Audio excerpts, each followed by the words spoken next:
Bali, magdadamo tayo ngayon. So, sa mga gagawin ko ngayon, itong isa sa pinakagusto kong gawin. Kasi parang satisfying yung magbunot ng damo.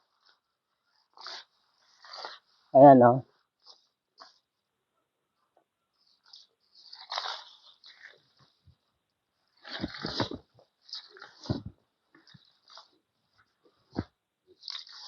Mabuti na lang wala siya masyadong langgam. Kasi normally maraming mga pulang langgam dito, hantik na nangangagat. So ngayon, wala siyang langgam kaya mas madali at easy lang po siyang damuhin, tanggalin ng damo.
Minabuti ko na i-pass forward na lang yung pagbibideo sa ating pong pagko-construct ng ANC vermi bed sapagkat medyo may kahabaan po ang ating video na ginagawa.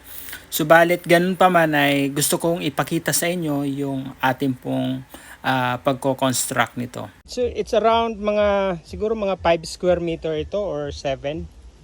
Yan, paghahatiin ko yan ng dalawa. Tapos, ito yung pinaka mahaba. Yan. So, halos sakop nito yung buong pader ng likod. Ang gagawin ko dito is, i-divide ko yan into 4. So, 1 layer, second layer, third layer, at saka dito.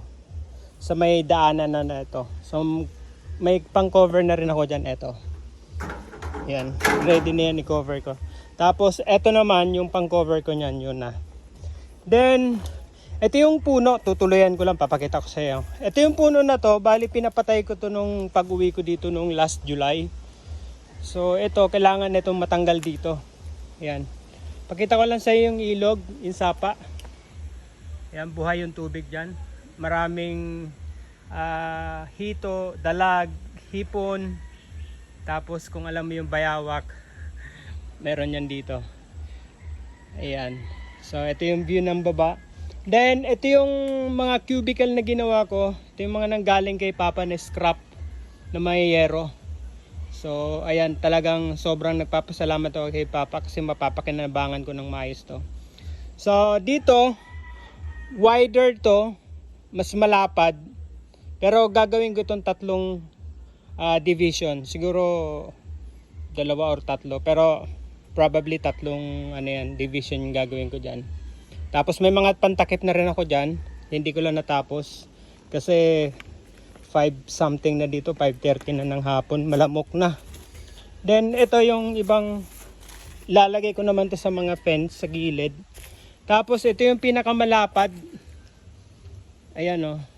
Itong may kahoy na yan. Margin ko yan for another yero. Then yero.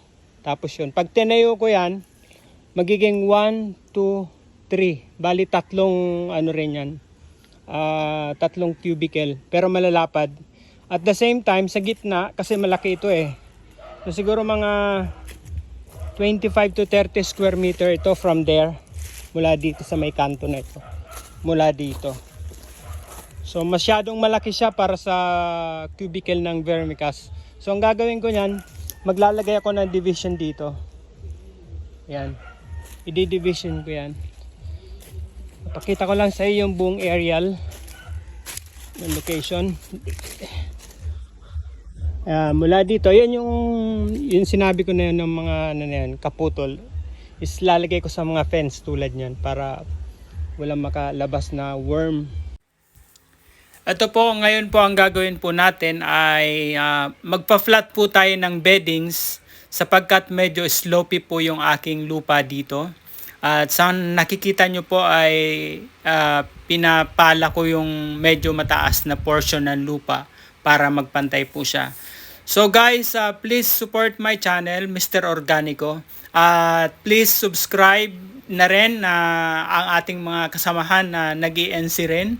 At kasalukuyan po ay nagiging interested po ako dito sa paggagawa ng vermicast or ng organikong pangpataba kasi sadya po talagang importante ito sa ating mga tanim sapagkat ito po yung mother of all fertilizer. So guys, support my channel. Please subscribe Mr. Organico and hit the notification para lagi kayong updated sa aking mga susunod na video. At siguro dito ko na lang muna tatapusin to kasi medyo mahaba po yung ating pong ginagawa na paggagawa po ng ating bedding. So sa mga susunod po ay i-upload ko po yung katapusan ng aking pong paggagawa ng ating ANC beddings. At please subaybayan nyo po yung aking mga gagawin pa pong mga vlog at maraming salamat po sa mga nanonood. God bless all. Thank you.